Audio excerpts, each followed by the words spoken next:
O Meu Amigo Pintor é um livro da Lígia Bojunga, publicado pela editora Casa Lígia Bojunga.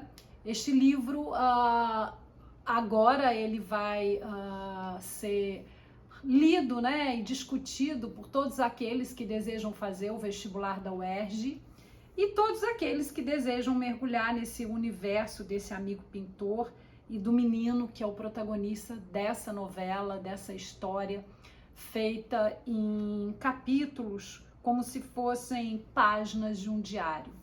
Na verdade, o Meu Amigo Pintor nasceu aqui com esse livro, dessa edição da Berlendes e Vertecchia, 7 Cartas e 2 Sonhos, com artes da Tomi Otaki. E esse livro era de 1982. E na época, a Lígia fez exatamente 7 cartas e relatou 2 sonhos do protagonista para a própria Tomi, questionando sobre a vida, sobre a morte, sobre as cores, sobre a criação, sobre a sublimação, sonhos, capacidade de criar, de você transformar seus sentimentos. E depois, quando o livro mudou de editora, né, ele foi para a editora José Olímpio, ele ganhou nova edição e ele ficou com um novo título, O Meu Amigo Pintor. E aí já não eram mais aquelas cartas endereçadas a Tomi Otaki, mas cartas, não mais cartas, mas narrativas endereçadas ao leitor, à leitora. E são 9 capítulos, como se fosse um diário, como eu falei, né? Começa falando um dia da semana e vai pulando, começa, por exemplo, numa sexta-feira e termina num sábado. E é o relato, o depoimento desse menino, dessa criança e todas as percepções que ele tem sobre o desaparecimento do grande amigo dele, que era um pintor que morava no mesmo prédio, sobre questões que ele vai ouvindo dos adultos. Então é muito interessante como a gente percebe um mundo da criança e um mundo do adulto e toda a hierarquia que tem, a maneira como a criança concebe, por exemplo, a interrupção da vida, né, decidida por uma pessoa, a maneira como a criança descobre cada cor e o que cada cor pode representar. Vale dizer também, ainda falando dessa parte histórica do livro, que em 1990 ele foi adaptado pela própria Lígia Bojunga para uma peça de teatro, para a dramaturgia. Ele foi levado ao palco pela Bia Lessa e ganhou 2 dos grandes prêmios de teatro, o Mambembe e o Molière. O Pintor, ele não está mais sendo publicado, é um livro para colecionadores, né? Eu sou uma apaixonada pela obra da Lígia Bojunga, então eu tenho todas essas diferentes edições. E agora, voltando a falar mais especificamente dessa edição, que é a edição da Casa Lígia Bojunga, eu vou ler para vocês um trechinho do primeiro capítulo, que é a sexta-feira, e que fala assim: um dia, meu amigo me disse que eu era um garoto com alma de artista e me deu um álbum com os trabalhos que ele tinha feito em aquarela, tinta a óleo e pastel. Disse que tinha arrumado os trabalhos no álbum para eu entender melhor esse negócio de cor. Nas primeiras páginas só tinha cor. Quer dizer, no princípio nem cor tinha, era só branco e preto. Depois começavam as cores, amarelo, azul, vermelho. Depois essas 3 cores iam se misturando para formar uma porção, nos desenhos que às vezes eu gostava e outras vezes não. Meu amigo me disse que quanto mais a gente prestava atenção numa cor, mais coisa saía de dentro dela. Eu fiquei olhando para a cara dele sem entender. Não entendi mesmo aquela história de tanta coisa ir saindo de dentro de uma cor. Mas hoje teve uma hora que eu não estava a fim de olhar para a cara de ninguém. Então abri o álbum que ele tinha me dado, só para poder ficar olhando para cada cor e mais nada. Olhei, toca olhar. E de repente eu entendi direitinho o que ele tinha falado. Me deu uma vontade danada de ir lá em cima dizer: saquei o que você me disse naquele dia. Estou entendendo demais esse preto. Te juro que me deu um estalo e eu estou entendendo o jeito que esse amarelo pegou. Só que não deu para falar com meu amigo pintor. Ele morreu. Hoje está fazendo 3 dias que ele morreu. O meu amigo mora, quer dizer, morava num apartamento aqui em cima. Eu ia jogar gamão com ele, a gente conversava e ele tinha um relógio de parede que batia 1h30, hora também. O meu pai e a minha mãe reclamavam. Oh, mas que coisa mais enjoada essa bateção. E a minha irmã me perguntava, será que teu amigo nunca vai se esquecer de dar corda no relógio? Mas cada um é de um jeito, né? E eu gostava demais de ouvir o relógio batendo. De noite, ainda mais. Não era só porque ele batia bonito. Nem era porque eu acho legal viver ouvindo que horas são. Era porque cada vez que ele batia, eu pensava, meu amigo tá lá. Para mim, ouvir o relógio batendo era que nem ouvir o amigo andando, ou falando, ou rindo. Será que dá para entender o que eu quero dizer? Porque ele era um cara quieto demais. Tinha mania de só fazer coisa que não faz barulho. Fumar cachimbo, pensar, pintar. Se não fosse o relógio batendo, puxa vida, ia até parecer que ele nem vivia lá. Bom, agora eu vou interromper a leitura e comentar um pouco sobre isso. É muito interessante essa percepção da criança, a maneira como essa criança está falando da morte. Embora seja um livro que traga a questão do suicídio, é um suicídio sabido, né, que a criança fica sabendo e ela vai relatar como que ela lida com isso. Aos poucos vai elaborando essa perda, vai fazendo esse luto de não ter mais o amigo, mas de ter as memórias desse amigo, de guardar esse álbum, essas cores, as trocas que eles tinham, todas as conversas, as descobertas. Então é muito interessante como a autora vai revelando esse fio que faz com que esse menino vá estruturando essa alma que está tão machucada pela interrupção da vida daquele amigo, né? De uma maneira tão inexplicável. Geralmente os suicídios não são muito bem explicados, mas que isso é um tema necessário de ser conversado com a criança, da criança saber e poder pensar, poder imaginar e fantasiar. E quando isso existe assim num livro de literatura como esse da Lígia Bojunga, que ela não tem pretensão de deixar aqui nenhum tipo de ensinamento, nem lição de moral, mas ela está colocando a questão trazida pelo olhar e pela sensibilidade da criança. Então é até oportuno poder falar disso com as crianças, com os adolescentes e também entre adultos, porque não é um tema fácil discutido entre nós, né?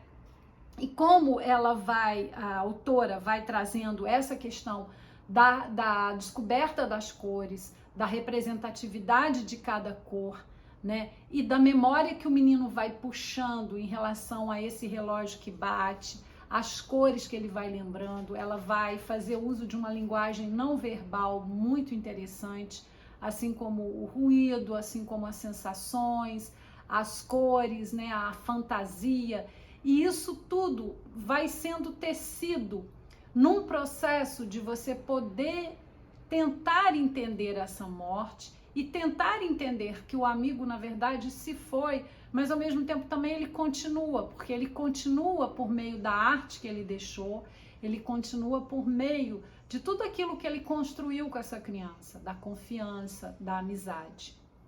E agora eu vou avançar um pouco mais, eu vou lá para o final, né? Uma outra segunda-feira, essa noite, as 3 voltaram, as tais, as figuras do sonho. Eu fico até pensando se daqui para frente elas vão morar no meu sono. E cada vez que eu quiser sonhar, elas resolvem me visitar.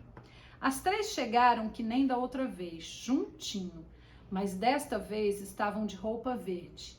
Um verde igualzinho ao blusão verde que meu amigo usava para pintar.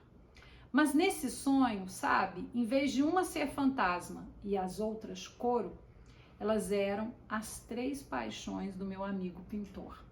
Cumprimentaram, sentaram e começaram a conversar. Tinham voz igual. Tudo que uma falava, as outras gostavam. E riam de riso igual. Aí, com aquele igual todo tão dividido entre as três, eu fiquei sem saber qual era a Dona Clarice, qual era pintura e qual era política. Três representações, né, que estavam no sonho do menino. Dona Clarice, pintura e a política. Quanto mais elas riam, mais iam se espremendo uma na outra. Pareciam até uma só ali sentadas no sofá, que era estampado. De repente, resolvi perguntar se uma não tinha ciúme da outra, vendo meu amigo gostar das três ao mesmo tempo. Uma caiu na gargalhada, a outra se espantou, mas a terceira fez cara de Dona Clarice e explicou. No princípio eu queria que ele gostasse só de mim. Eu tinha ciúme dela, apontou, quando ele ficava pintando em vez de me namorar. Xiii! Eu ficava danada da vida. A segunda me olhou e fez cara de quem diz: que bobagem ter ciúme do trabalho dele, não é? E a terceira continuou: dela então nem se fala, apontou para a primeira. Que ciúme tremendo quando ele começou a viajar para o norte e para o sul atrás dela, dizendo que ia trabalhar pelo Brasil. A primeira fechou a cara. Em vez de ter ciúme, devia trabalhar junto com ele, bem que o Brasil ia gostar. Pois é. Aí as três suspiraram igual e, pelo jeito, ficaram pensando igual também, afundadas no sofá. Mas depois se endireitaram. E Dona Clarice falou: bom, mas isso foi antigamente. Depois eu vi que não dava pé querer que ele gostasse só de mim. E continua esse diálogo dessas três figuras, dessas três imagens, dessas aparições que tiveram no sonho do menino, e que foi a tentativa dele entender o envolvimento daquele pintor com a política, né? Ele se envolveu muito com a gente entende que é na época da ditadura e que houve uma perseguição. Então é uma obra que aborda também essa questão do poder, essa questão da ideologia e da liberdade de expressão. E a outra figura que é a própria Dona Clarice, né? Um relacionamento dele e a arte.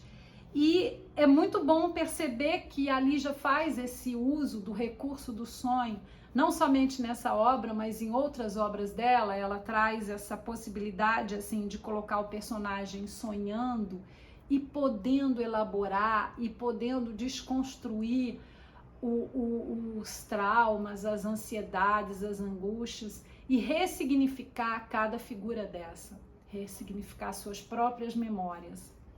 E agora eu vou dar um salto para o final. Esse final tem nessa edição, não tem nas outras edições, que é um pós-fácil que se chama Pra Você Que Me Lê, que é um texto dirigido ao leitor, à leitora, que a Lígia faz para falar do envolvimento dela com esse livro, esse processo histórico que eu contei um pouco, a relação dela com a escrita, que no fundo também ela está falando muito de uma maneira muito parecida como era essa relação desse pintor com a arte, uma maneira muito apaixonada. À medida que fui andando pela vida, tropeçando daqui, acertando o passo de lá, mas sempre perseguindo o meu caminho, fui me dando conta de que a crítica que me faziam, desde que eu era deste tamaninho, a de que eu era um ser impaciente, inquieto demais, estava certa. Eu era mesmo. Mas dentro do meu mar de inquietação e impaciência, um belo dia enxerguei claro uma ilha calma, a da escrita. Mexer com letras, quando pequena, formando desenhos, depois formando palavras, me fazia ficar quieta. Mais tarde, quando assumi de vez minha vocação de escritora, percebi por inteiro o quanto eu era igual a todo mundo. Eu também tinha meu reservatório de paciência, onde a gente vai se abastecer na hora que necessita. Quando vi que escrever, antes de mais nada, era uma necessidade que eu tinha que satisfazer, aprendi o caminho para chegar ao meu reservatório. Ele foi construído na tal ilha, a da escrita. É para lá que eu navego para me aquietar e me surpreendo ao ver quanto eu posso extrair do reservatório sem esgotar as reservas que ele tem. Fico dias inteiros numa boa, tirando uma palavra daqui, botando ela ali, trazendo uma outra de volta, experimentando uma outra lá, e quando canso, ainda me demoro olhando para elas, tentando enxergar o parágrafo. e quem sabe a página que eu gostaria de ter escrito. E é interessante como esse trecho conversa também com a possibilidade de você fazer arte, de você pintar. Esse, para você que me lê, é uma espécie de um texto que é, por um lado, metaliterário, mas é também de muita intertextualidade entre as obras da Lígia, entre os personagens. Ela costuma chamar os livros de moradores da casa, da editora, né, da Casa Lígia Bojunga, que é editora e é Fundação Cultural também. E como que é um texto assim, autoficcional, que vai falar desse processo, desse fazer, dessa descoberta da escrita, assim como na novela, né, na narrativa do Meu Amigo Pintor. O protagonista está falando dessa descoberta tanto dele quanto do amigo dele. E depois a Lígia vai falar dela como artesã da palavra, da escrita, como a criadora dessa obra. Eu espero que vocês possam curtir a leitura desse livro. É um livro que eu gosto demais porque aproxima as artes plásticas da escrita e traz ainda a questão da política, a questão do amor, da vida, da morte. Tudo isso num olhar, numa escuta de uma criança. Uma boa leitura para vocês.